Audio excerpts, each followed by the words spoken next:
Hi again, are you ready for another story? The story for today is called The Ugly Duckling by Hans Christian Andersen. I'm sure you've heard of this story before too,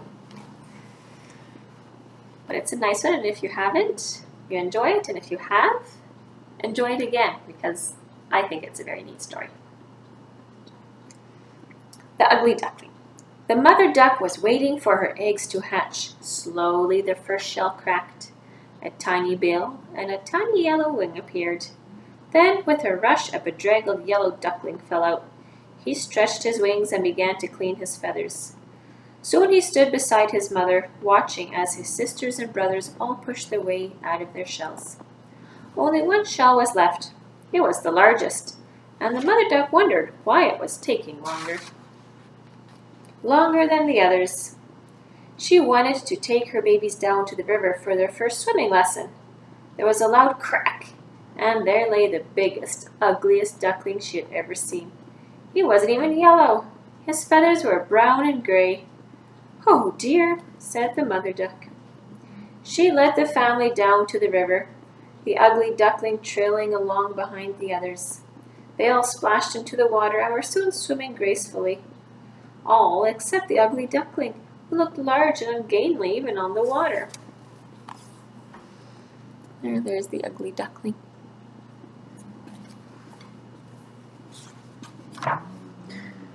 "Oh dear," said the mother duck. The whole family set off for the farmyard, where they were greeted with hoots and moos and barks and snorts from all the other animals. "Whatever is that?" said the rooster, pointing rudely at the ugly duckling. All the other ducklings huddled around their mother and tried to pretend the ugly duckling was not with them. "Oh dear," said the mother duck. The ugly duckling felt sad, very sad and lonely. No one seemed to like him, so he ran away from the farmyard and hid in some dark reeds by the river. Some hunters came along with their noisy guns and big fierce dogs.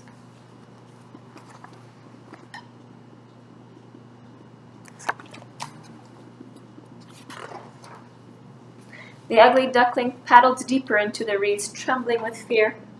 Only later in the day, as it was growing dark, he did stir from his hiding place.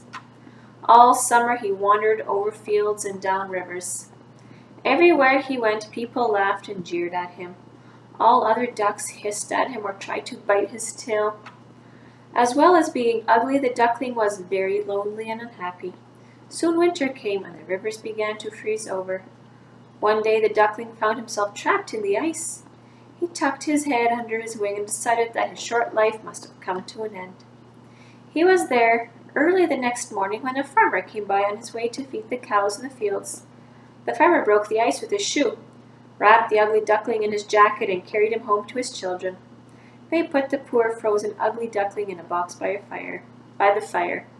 And as he thawed out, they fed him and stroked his feathers, and there the ugly duckling stayed through the winter, growing bigger all the time.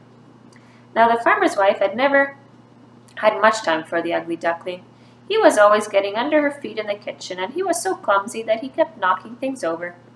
He spilt the milk in the bucket from the cow. He put his great feet in the freshly churned butter.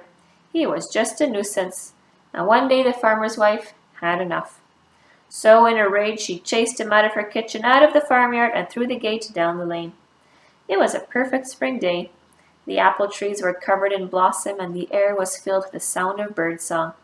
The ugly duckling wandered down to the river, and there he saw 3 magnificent white swans.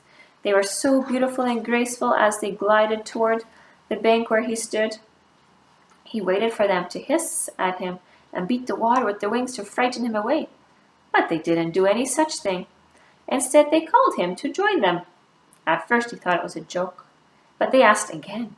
He bent down to get into the water, but there, looking back at him, was his own reflection. But where was the ugly duckling? All he could see was another great and magnificent swan. He was a swan, not an ugly duckling, but a swan. He lifted his long, elegant neck and called in sheer delight, "I'm a swan! I am a swan!" And he sailed gracefully over the water to join his real family. That's that's today's story, The Ugly Duckling.